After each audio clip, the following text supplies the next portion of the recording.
Hello everyone. I welcome you all for today's lecture of unit number 2, that is railways. So, under this unit we had gone through the various types of rail joints, the various types of welded rails, along with the various definitions like super elevation, equilibrium speed, equilibrium can't access, etc.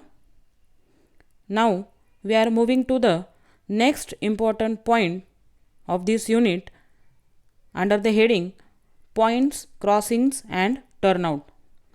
So in this lecture we are going to focus on points. So points are also known as switches, and we are going to study the necessity, the various important terms related with points, the details, sketch or line diagram of a point along with its various components. So points, crossings, turnouts, crossovers and such related terms are contrivances, and we can say, or arrangements by which different routes, either parallel or diverging, are connected to each other. The connections are useful for trains to move from one route to another. So for the movement of or for changing one route to the another, these points, crossings and turnouts and such related terms are used, and it also helps for marshalling and shunting works in station and yards. If we see the necessity of points and crossings, so it helps in diversion of train from one track to another and is controlled automatically by wheel flanges, and this mechanism is same as that of the movement of the steering the wheels of roadway vehicles. Means whenever we are riding a vehicle, so we are taking a turn to the right or to the left. The same thing is the for points.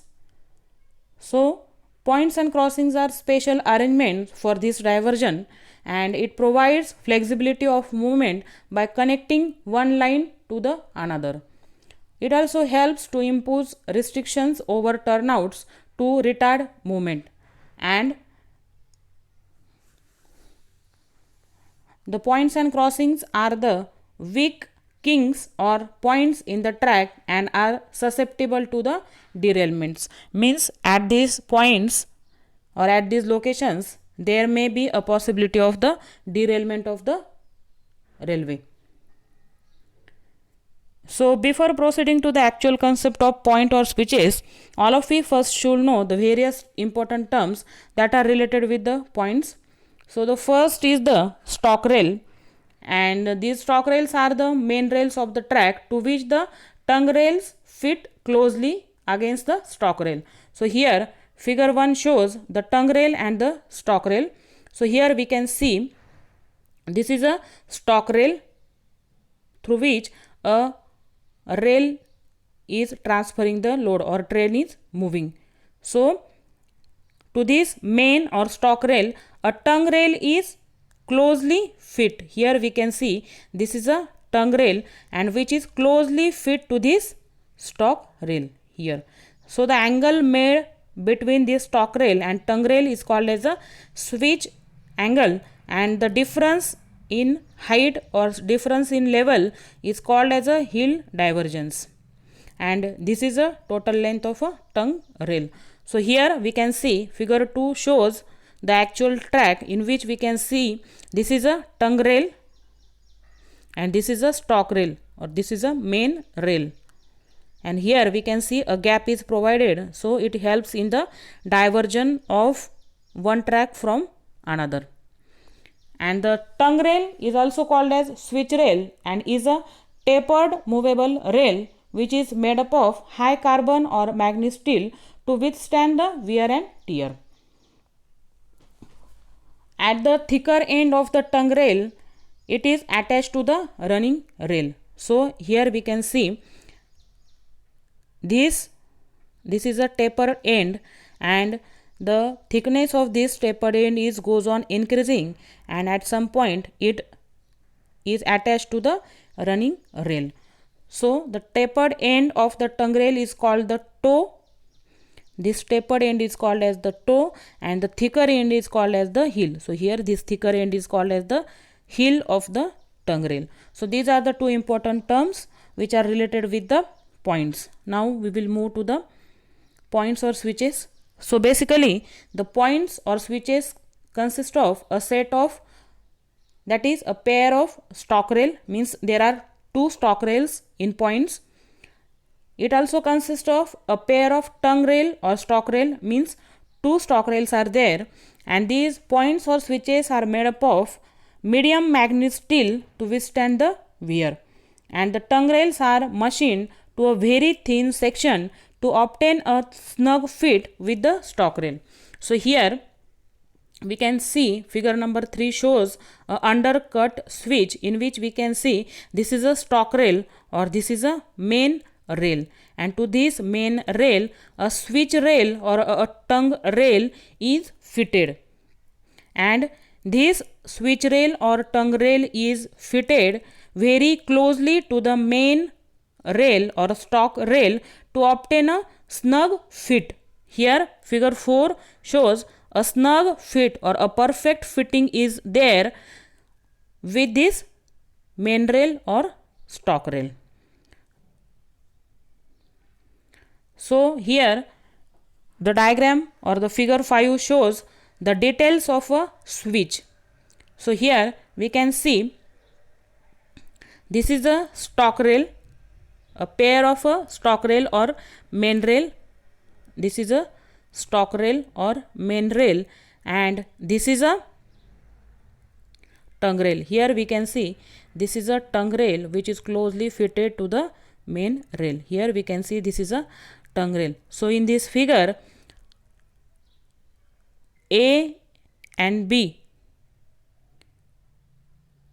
are the stalk rails, whereas P, Q, R, S are the P, Q, R and D are the tongue rails. The diagram shows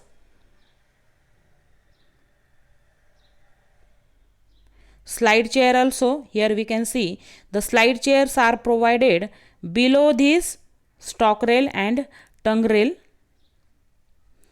This is a lever box to operate the entire system. This is a pull rod, and these are the gauge tie plate.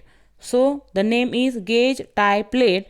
So means whatever the center to center distance between these two rails is maintained by this gauge tie plate. This is called as a toe of a switch, and this is called as a heel of a switch. So here the main rails are starting, therefore it is called as a toe of a switch, and here this is a heel of a switch. So this entire portion A, B is called as a stalk rail. So the components of switches consist of, as discussed earlier, a pair of stalk rail, a pair of tongue rail. It also consists of heel block or distance block. So here we can see the heel block or distance block is provided, and the purpose of this is these blocks are inserted between the heel of the tongue rail and stalk rail to provide a distance or gap for flangeway between running rail and check rail. So here we can see to provide a gap between the check rail and the tongue rail, these heel blocks are provided below the stalk rail and tongue rail. So here we can see a gap or distance is maintained for the movement of the train from one track to another. So this is the purpose of heel block. The next component is the stretcher bars. So the toes of both the tongue rails are connected together by these bars.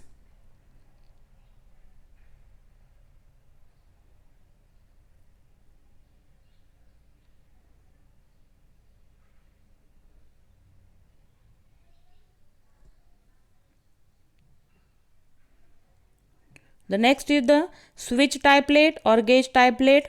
So these are the special plates which are provided under stock rail and tongue rail to hold the track rigidly to the definite gauge.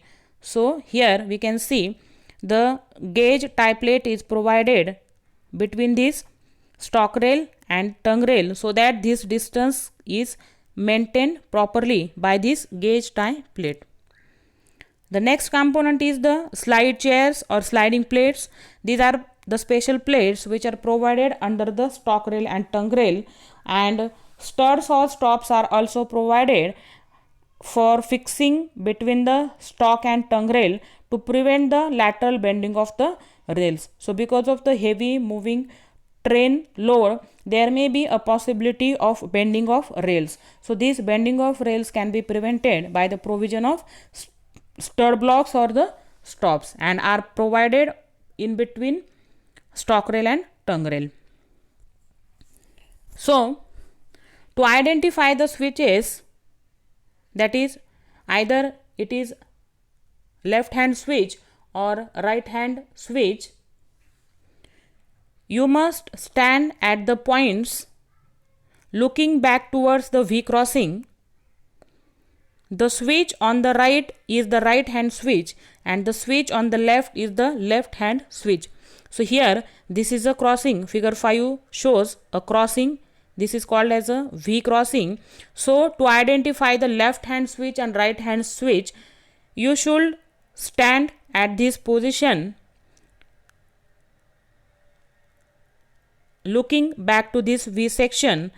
So the switch to your right hand is called as a, this is called as a right hand switch, and the switch to your left hand is called as a left hand switch. So these are the two types of switches, that is right hand switch and left hand switch. And here we can see the points are provided. So these points are called as the switches. So this is a figure of a switch handing to identify the right hand switch and the left hand switch. So here we can see the actual track in which the set of switches are shown. So here we can see these are the stock rails which are also called as the main rails. Here we can see these are the stock rails.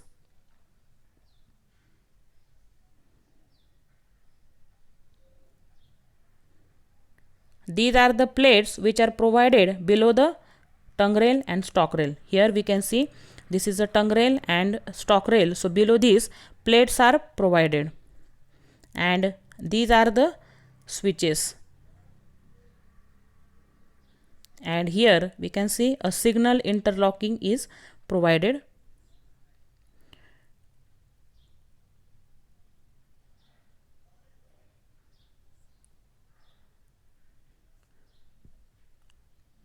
So this is about the points or switches. So with this we will stop here and continue in the next lecture with crossings. Thank you.